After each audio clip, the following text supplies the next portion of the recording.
Friends देखिए, पिछले वाले टॉपिक में हमने लीनियर मैग्निफिकेशन की बात की थी, ठीक, जिस पर आधारित आपको न्यूमेरिकल के बारे में भी बताया था कि किस टाइप का न्यूमेरिकल हो सकता है। ठीक, आज बात करते हैं कि दर्पणों की पहचान कैसे करते हैं।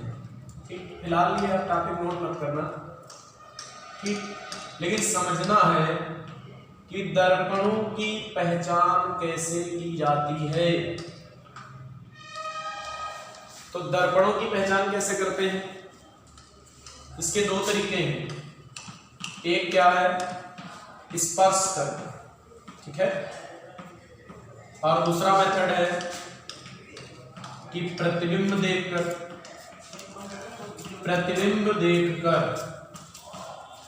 इस मेथड में क्या करते हैं कि एक लकड़ी का पैमाना होता है, ठीक, लकड़ी का पैमाना, और इस प्रकार एक लकड़ी का पैमाना लेते हैं और उस पैमाने को हम क्या करते हैं कि दर्पण के ऊपर रख देते हैं। ठीक, उस पैमाने को दर्पण के ऊपर रख देते हैं, परावर्तक तल पर रख देते हैं। ठीक, तो देखो, ध्यान देना थोड़ा कि अगर हम ये पैमाना इस पर रखेंगे तो इस पैमाने के सभी बिंदुओं को दर्पण स्पर्श करेगा। तो ये दर्पण है हमारा कौन सा, समतल है कि नहीं। यदि पैमाने को दर्पण सभी जगह स्पर्श करे तो दर्पण है समतल। ठीक, और यदि पैमाने को अगर हम इस पर रखेंगे तो इसके सिरों पर स्पर्श करेगा, बीच का कुछ भाग रह जाएगा। यदि दर्पण के सिरों को ही पैमाना स्पर्श करे, बीच भाग का कुछ भाग रह जाए, तो दर्पण कौन सा होगा, अवतल होगा। ठीक, और यदि पैमाने को रखें दर्पण के परावर्तक तल पर तो एक जगह बीच में ही स्पर्श करे और किनारों पर स्पर्श ना करे, तो दर्पण आपका कौन सा हो जाएगा, ठीक, सब जगह स्पर्श करे समतल, किनारों पर स्पर्श करे अवतल, बीच में स्पर्श करे तो उत्तल। ठीक, दूसरा तरीका है कि इमेज देखकर, प्रतिबिंब देखकर भी हम दर्पणों की पहचान कर सकते हैं। वो कैसे, तो देखो, प्रतिबिंब जैसे कोई वस्तु मिले और दर्पण के सामने रखी, कहीं भी रखी, लेकिन जितनी बड़ी वस्तु है उतनी बड़ा प्रतिबिंब बने। ठीक, मतलब वस्तु को कहीं भी दर्पण के सामने रखें, प्रतिबिंब वस्तु के बराबर आकार का ही बने। तो आप सोचो जरा, बराबर आकार का किसमें बनता है, तुमने जो अवतल उत्तल पढ़े उनमें तो नहीं बनता है। ठीक, सामान्यतः आप लोग घरों में जो मिरर यूज करते हैं वो समतल होता है, उसमें जो भी वस्तु लेते हैं उतने आकार का प्रतिबिंब बनता है। तो इसका मतलब ये हुआ कि यदि वस्तु के आकार का ही हमेशा प्रतिबिंब बने तो दर्पण होगा समतल, और वस्तु को अलग अलग जगह पर रखने पर, ठीक, प्रतिबिंब हमेशा छोटा बने और सीधा बने, हमेशा छोटा बने और सीधा बने, तो दर्पण आपका होगा उत्तल। क्यों, क्योंकि हम जानते हैं उत्तल दर्पण में वस्तु की सभी स्थितियों के लिए जो इमेज बना था वो वस्तु से छोटा था, ठीक, लेकिन आकार में कैसा था, सीधा था। और समतल में हम जानते हैं कि हमेशा प्रतिबिंब सीधा बनता है और आकार में बराबर बनता है। अब बात रह गई अवतल। अगर वस्तु को भिन्न भिन्न जगहों पर रखें, प्रतिबिंब का आकार बदले, ठीक, और प्रतिबिंब कुछ किसी स्थिति में सीधा बने और अधिकतर स्थितियों में उल्टा बने, तो समझ लीजिएगा वो दर्पण अवतल है। क्योंकि अवतल में प्रतिबिंब की स्थिति और प्रतिबिंब की प्रकृति, ठीक, आकार घटता बढ़ता है। उत्तल में हमेशा छोटा और सीधा बनता है और अवतल में हमेशा समतल में हमेशा बराबर बनता है। तो इस प्रकार हम दर्पणों की पहचान कर सकते हैं। ठीक, इसके बाद आपको बताएंगे दर्पणों के उपयोग। ठीक है, दर्पणों के उपयोग बता रहे हैं, आपको नोट भी करवाए जाएंगे। ठीक, दर्पणों के उपयोग, और अगर आप बढ़िया तरीके से समझ लेते हैं तो लिख भी सकते हैं। दर्पणों के उपयोग। ठीक, तो देखो सबसे बढ़िया तो उपयोग है आप सुबह सुबह करते हैं। ठीक, सबसे पहले कुछ लोग उठते हैं तो पहले भाई दर्पण देखते हैं, वो भी समतल वाला। ठीक, ऐसा तो नहीं रात में बदल गए, सोते सोते पता चले दूसरे हो गए, ऐसा नहीं है। तो दर्पणों के उपयोग में आपके दो दर्पण हैं, ठीक, उत्तल और अवतल। तो सबसे पहले लिख रहे हैं कि अवतल दर्पण के उपयोग क्या है। अवतल दर्पण के उपयोग, ठीक है, देखो ध्यान देना, सामान्यतः वैसे जो दर्पण हम यूज करते हैं घरों में वो आपके होते समतल ही है, लेकिन अवतल दर्पण का यूजेस होता है पहला बड़ी फोकस दूरी के दर्पण का, जैसे फोकस दूरी, ज्यादा फोकस दूरी का कोई दर्पण हो, ठीक, तो उसका उपयोग हम सेविंग दर्पण के रूप में करते हैं। सेविंग मिरर कैसे, ठीक, सेविंग मिरर कि बड़ी फोकस दूरी का दर्पण होता है और दर्पण के पास हम बैठते हैं सामने, तो हम जहां बैठते हैं वो दर्पण के ध्रुव और फोकस के बीच में बैठते हैं। ठीक, और दर्पण के ध्रुव और फोकस के बीच में जब वस्तु आती है तो प्रतिबिंब वस्तु से बड़ा और सीधा बनता है। ठीक, अब जैसे मान लीजिए सेविंग करते समय हमारा चेहरा जो है वो दर्पण के सामने है, ठीक, और दर्पण के सामने चेहरा है और ध्रुव और फोकस के बीच में, तो दर्पण में जो प्रतिबिंब बनेगा वो सीधा बना था, आपने पढ़ा था 5वीं स्थिति में, 6ठी स्थिति लास्ट में, ध्रुव और फोकस के बीच में वस्तु, तो प्रतिबिंब दर्पण के पीछे बना था, वस्तु के से सीधा बना था, ठीक, वस्तु की अपेक्षा, और बड़ा बना था। तो हमें चेहरे पर अति सूक्ष्म आकार के या छोटे छोटे जो बाल वगैरह रह जाते हैं वो बहुत आसानी से दिखाई देते हैं। तो पहला उपयोग हो गया कि शेविंग दर्पण के रूप में, ठीक, सेविंग दर्पण के रूप में इसका उपयोग किया जाता है। ठीक, चेहरा हमारा किसके बीच रहेगा, ध्रुव और फोकस के बीच, तो हमारे चेहरे प्रतिबिंब जो बनेगा आभासी और सीधा और थोड़ा बड़ा बनेगा। तो हमें चेहरे के सब छोटे छोटे बाल, छूटे हुए बाल, ठीक, जैसे मान लीजिए कभी शेविंग कर रहे होते हैं तो कुछ बाल नजर नहीं आते हैं, तो उनको हम आसानी से ऐसी कंडीशन में देख सकते हैं। ठीक, दूसरा उपयोग क्या है अवतल दर्पण का, ठीक, कि जो आपकी मोटर कार, स्टीमर, ठीक, मोटर कार है या जितने भी वाहन चलते हैं ट्रांसपोर्ट वगैरह के, ठीक, स्टीमरों में, सर्च लाइटों में, ठीक, सर्च लाइटों के जो दर्पण होते हैं आपने देखा होगा, दर्पण बहुत लंबी फोकस पर दूर तक, सर्च लाइटों में अगर आप लाइट ले बहुत दूर तक फोकस चला जाता है। कैसे, ऐसा कौन दर्पण कर सकता है, तो आपको बताएं, आपने पढ़ा है अगर हम अवतल दर्पण में, ठीक है, वस्तु को फोकस पर रख दें, मान लीजिए बिंदु वस्तु है, तो फोकस से प्रकाश किरणें चलती, पढ़ा था आपने, वो दर्पण से परावर्तन के बाद वो खिंच के समांतर हो जाती है। जो किरणें दर्पण के फोकस से चलती हैं वो परावर्तन के बाद वो खिंच के समांतर हो जाती है। ठीक, तो जो आपकी सर्च लाइटें मोटर कारों में, स्टीमरों में जो लाइटें लगी होती हैं, इनमें जो दर्पण आगे यूज होता है वो अवतल होता है। क्यों, उसमें बल्ब जो होता है वो रखा होता है आपका किसमें, फोकस में। फोकस की किरणें चलती हैं, टकराती हैं, टकराने के बाद अनंत दूरी तय करती हैं, बहुत दूर तक जाती हैं। इसी कारण इसका उपयोग हम सर्च लाइटों में, मोटर कारों में, वाहनों में, ठीक, इसमें लंबा फोकस, दूर तक फोकस प्राप्त करने के लिए। ठीक, तीसरा इसका यूजेस है कि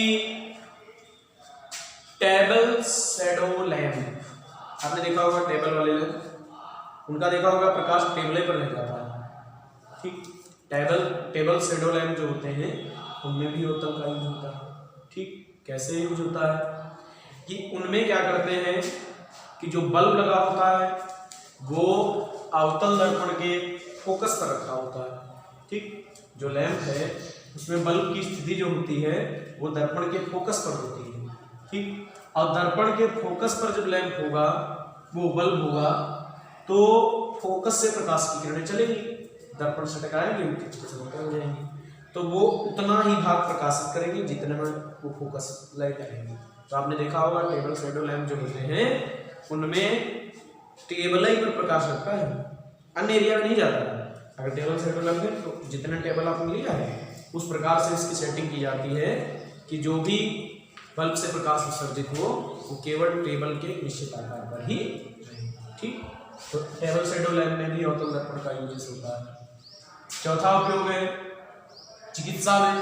ठीक, आपने देखा होगा डॉक्टर वगैरह जो है आँख, नाक, कान, ठीक, इनका जब निरीक्षण करते हैं तो प्रकाश जो डालते हैं ये अवतल दर्पण से ही परावर्तित करके डालते हैं। ठीक, इससे प्रकाश दूर तक जाता है और हम छोटी से छोटी चीज़ों को देख नहीं सकते। वही मतलब बिल्कुल ऐसे सिस्टम होता है उसमें भी कि प्रकाश की किरणें कुछ ऐसे चलती हैं कि दर्पण पर उसके फोकस से होकर जाके पड़ी तो समांतर हो जाती हैं, लंबी दूरी तय कर लेती हैं। तो चिकित्सा में भी इस दर्पण का उपयोग होता है। फिर इसके बाद आता है उत्तल दर्पण के उपयोग। बहुत अच्छे उत्तल दर्पण के उपयोग, ठीक है। देखो जो चिकित्सा में अवतल दर्पण का यूज होता है उसमें प्रकाश पुंज आपने पढ़ा है, अवतल जो है किरणों को सिकोड़ देता है, तो अवतल अभिसारी दर्पण है। ठीक, किरणों को सिकोड़ता है और सिकोड़कर ज्यादा मात्रा में प्रकाश भी अंदर प्रवेश कर सकता है। ठीक, जैसे नाक, कान, गले इत्यादि का निरीक्षण करें तो अवतल दर्पण प्रकाश किरणों को सिकोड़ देता है, तो जो भी बल्ब से प्रकाश चलता है अंदर ज्यादा मात्रा में प्रकाश प्रवेश करता है, तो आसानी से हम निरीक्षण कर सकते हैं। ठीक, उत्तल दर्पण के उपयोग बहुत अच्छे से उपयोग है इसके। पहला बहुत अच्छा, वाहनों में ड्राइवर की सीट के पास जो दर्पण होता है वो उत्तल होता है। क्यों? क्योंकि उत्तल दर्पण से जो वस्तु का प्रतिबिंब बनता है वो कैसा बनता है? वो हमेशा छोटा, आभासी और सीधा बनता है, वस्तु चाहे जहां पर हो। ठीक, अब जैसे मान लीजिए कि कोई मोटरसाइकिल है, ठीक, या कोई कार है, उसकी ड्राइवर की सीट के पास दर्पण लगा है उत्तल, ठीक, और पीछे से कोई बड़ा भी वाहन आ रहा है, तो हमने बताया वस्तु चाहे जैसी हो, चाहे जहां पर हो, लेकिन उस दर्पण में जो प्रतिबिंब बनेगा वो छोटा बनेगा, आभासी बनेगा और कैसा बनेगा? सीधा बनेगा। ठीक, तो इसलिए ड्राइवर की सीट के पास जो दर्पण यूज किया जाता है वो भी आपका दर्पण उत्तल दर्पण। अगर पूछे कारण क्या है तो कारण यही है कि इस दर्पण से बना हुआ जो प्रतिबिंब होता है वो सदैव सीधा, आभासी और वस्तु से छोटा बनता है। दूसरा इसका यूजेस आपने देखा होगा स्ट्रीट लाइटिंग, सड़कों पर जो लाइटें लगी, बल्ब लगे होते हैं, ठीक, गलियों में, बाजारों में, ठीक, जो बल्ब लगे होते हैं इनमें भी उत्तल दर्पण का यूज होता है। क्योंकि हम जानते हैं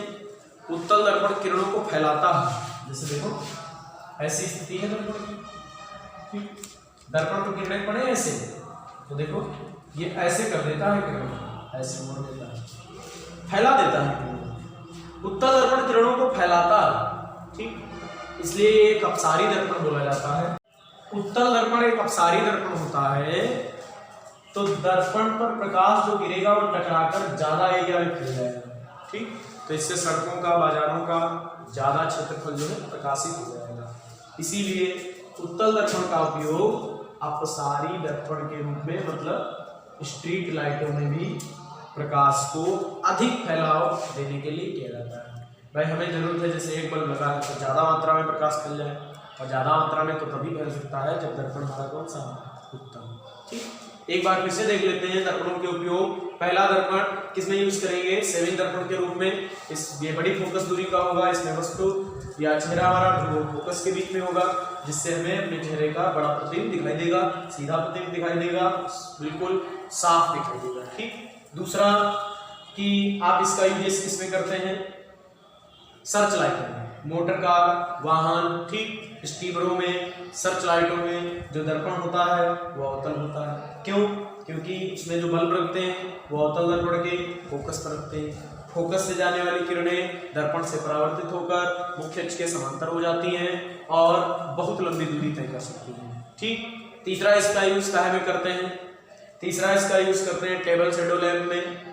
टेबल से जितने भाग को प्रकाशित करना होता है उतने भाग पर टेबल का जो भी भाग हम प्रकाशित कर रहे होते हैं उसमें इसका यूज करते हैं। कैसे?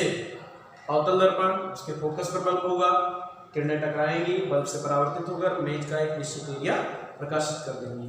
चौथा उपयोग इसका करते हैं डॉक्टर लोग क्या करते हैं, चिकित्सा में इसका उपयोग होता है। डॉक्टर लोग आंख, कान, गले इत्यादि का निरीक्षण करने के लिए अवतल दर्पण से प्रकाश को परावर्तित करते हैं, जिससे अभिसारी किरण पुंज बनता है, सिकुड़ता हुआ, तो ज्यादा मात्रा में प्रकाश अंदर प्रवेश करता है और हम आसानी से निरीक्षण कर सकते हैं। उत्तल दर्पण का उपयोग ड्राइवर की सीट के पास दर्पण कौन होता है? उत्तल दर्पण। ठीक, क्यों होता है?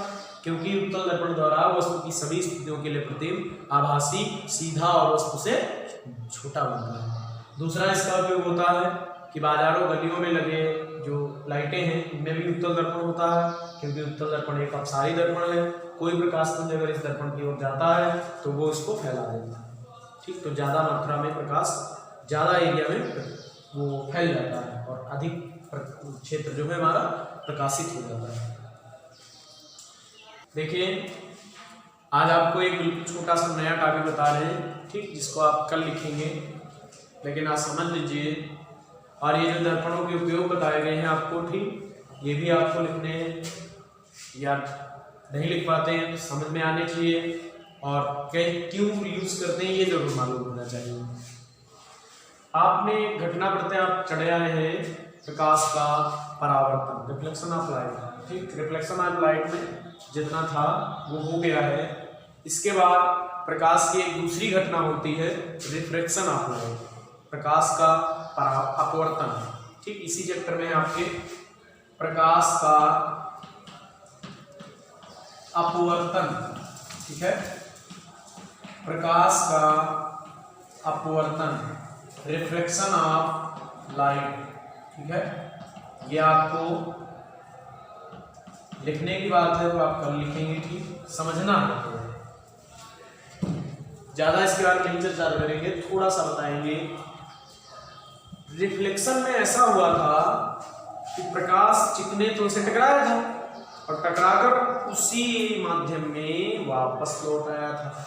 ठीक, लेकिन रिफ्रैक्शन ऑफ लाइट में क्या है? रिफ्रैक्शन ऑफ लाइट, इसमें प्रकाश एक माध्यम से दूसरे माध्यम में जाएगा।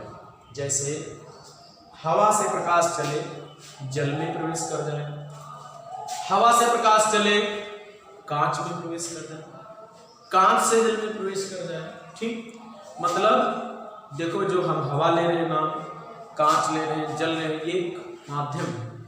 माध्यम का मतलब वो होता है जिसमें प्रकाश चलता है। जैसे ऐसे धूप आती है सूर्य से पृथ्वी तक, ठीक, तो जहां से एटमॉस्फेयर स्टार्ट है हवा में आती है, तो हवा एक माध्यम है चलने के लिए। जरूरी नहीं इसके लिए, प्रकाश के लिए जरूरी नहीं कि माध्यम हुई। जो हम बोलते हैं साउंड वेव जो उत्पन्न होती है, ये जब आपके पास पहुंचती तो हवा के माध्यम से पहुंचती है। ठीक, तो हवा एक माध्यम है, जिस पदार्थ से होकर हमारी वेव चलती है वो एक माध्यम होता है। क्योंकि हम जानते हैं लाइट भी एक प्रकार की वेव है। ठीक, तो ये जिससे होकर चलेगी वो है माध्यम। ठीक, माध्यम ठोस हो सकता है, माध्यम द्रव हो सकता है और माध्यम गैस भी हो सकता है। ठीक, अब जैसे ठोसों में माध्यम कांच उठा लेते हैं तुम्हारे में, जैसे जल द्रव की बात करें तो जल ले सकते हैं, अन्य कोई द्रव ले सकते हैं, और गैसीय माध्यम की बात करें तो वायु। ठीक, रिफ्रैक्शन ऑफ लाइट में क्या है कि प्रकाश एक माध्यम से दूसरे माध्यम में जाएगा। जैसे मान लो ये हमने वो लाइन खींची है जहां से दो माध्यम पृथक पृथक है। जैसे ये ऊपर हवा है और नीचे क्या है? कांच है। ठीक, नीचे ये पूरा जो एरिया है कांच है। और एक चीज ध्यान रखो, हवा के कण बहुत दूर दूर होते हैं, लेकिन कांच में तो कण जो होते हैं वो बड़े पास पास होते हैं भैया। ठीक, हवा में कण बड़े पास पास होते हैं और कांच में पास पास, हवा में दूर दूर होते हैं। इसी प्रकार ये दो माध्यमों का सीमा प्रश्न उल्टा कर दें कि कांच ये है और ये हवा है। ठीक, तो हवा में तो कण बहुत पास पास होंगे हवा में कण बहुत पास पास में, वो कांच में, और हवा में बहुत दूर। तो हम कह सकते हैं कि हवा एक विरल माध्यम, रेयर मीडियम, ठीक। और कांच जो है डेंसर मीडियम है, सघन। कांच जो है एक डेंसर मीडियम है और हवा जो है एक रेयर मीडियम है, ठीक, विरल। तो ध्यान रखना, ये जो लाइन इसमें खींचकर दिखाते हैं, ये वो लाइन है जहां से दोनों माध्यम पृथक है। हवा ऊपर है, नीचे कांच, ठीक। यहां पर कांच ऊपर है, नीचे हवा। और एक प्रकाश की किरण इस सीमा पृष्ठ पर गिरती है। सीमा पृष्ठ आप ध्यान दीजिए, सीमा पृष्ठ का मतलब है कि जहां से दोनों माध्यम पृथक है, वो सीमा पृष्ठ, ठीक। जहां से दोनों माध्यम पृथक हैं वो सीमा पृष्ठ है। प्रकाश गिरा, ठीक, इस पर प्रकाश गिरा। तो भाई देखो, कोई प्रकाश किरण ऐसे इस पर आपको, इसको आपको किरण बोले। जिस बिंदु पर गिरी वो आपतन बिंदु है, और ये एक अगर हम लंबवत यहाँ पर रेखा खींचते हैं ऐसे डॉट डॉट करते हैं, तो आप जानते हैं इसको क्या बोलते हैं, अभिलंब, ठीक है, अभिलंब। आप प्रकाश तुम्हारा चूंकि चिकना तो नहीं कि टकरा कर वापस चला जाए, ये एक पारदर्शी माध्यम है। पारदर्शी जैसे हवा, कांच, जल पारदर्शी है, मतलब पारदर्शी माध्यम जिनके आर पार प्रकाश चला जाए, पारदर्शी माध्यम है प्रकाश के लिए, ठीक। तो ये प्रकाश इसमें प्रवेश करेगा। तो इसमें जब ये प्रकाश प्रवेश करेगा तो ये अपने मार्ग से थोड़ा सा विचलित हो जाएगा। दरअसल जाना तो इसको बिल्कुल सीधे चाहिए था, ऐसे लेकिन नहीं, थोड़ा सा इधर झुकते। इसमें जैसे देखें थोड़ा सा इधर दूर, ठीक है, थोड़ा सा दूर जाना चाहिए था, ऐसे सीधे थोड़ा दूर। तो हम देख रहे हैं कि प्रकाश जब एक मीडियम से दूसरे मीडियम में प्रवेश कर रहा है तो अपने पथ से थोड़ा विचलित है, ठीक, अपने पथ से थोड़ा सा विचलित है, ठीक, वो अपने मूल मार्ग से थोड़ा विचलित हो गया। तो प्रकाश का एक माध्यम से दूसरे माध्यम में जाने पर अपने मूल मार्ग से विचलित हो जाना, ठीक, ये घटना प्रकाश का अपवर्तन है। हम जानते हैं प्रकाश सीधी रेखा में चलता है, लेकिन अगर एक मीडियम से, एक माध्यम से, जैसे हवा से कांच में गया, तो ये अपने सीधी रेखा ना अपनाकर थोड़ा मुड़ गया है। यहां गया कांच से हवा में, सीधी रेखा ना अपनाकर थोड़ा दूर हट गया, ऐसे, ठीक। वैसे इस वाली कंडीशन में ये अभिलंब की ओर मुड़ा, अभिलंब ये है, इधर मुड़ गया, और इस वाली कंडीशन में अभिलंब से दूर है, ठीक। तो जब प्रकाश एक माध्यम से दूसरे माध्यम में जाने पर अपने मूल मार्ग से विचलित हो जाता है, तो इस घटना को प्रकाश का अपवर्तन, ठीक। अपवर्तन बहुत अच्छी घटना है, बहुत इस पर आधारित बहुत सारे उदाहरण होते हैं, ठीक। इस घटना पर बहुत सारी क्रियाएं हो रही हैं, ठीक, जैसे तारे टिमटिमाते हुए दिखाई देते हैं, इसका कारण अपवर्तन ही है, ठीक। जैसे मान लीजिए कि तालाब जो है कम गहरा दिखाई देता है, दिखाई कम गहरा होता बहुत गहरा है, तालाब गहरा है लेकिन कम गहरा दिखाई देता है, अपवर्तन, ये आपको बताएंगे, ठीक। तो मेन बात आप याद रखनी है कि जब प्रकाश एक माध्यम से दूसरे माध्यम में जाएगा तो अपने मूल मार्ग से थोड़ा विचलित हो जाएगा, ये घटना प्रकाश का अपवर्तन है। प्रकाश हवा से कांच में, मतलब विरल से सघन में जाएगा तो अभिलंब की ओर झुक जाएगा, और जब सघन से विरल की ओर जाएगा तो अभिलंब से दूर हो जाएगा। इस कोण को सभी लोग जानते हैं, आपतन कोण, इंसिडेंट एंगल। और इस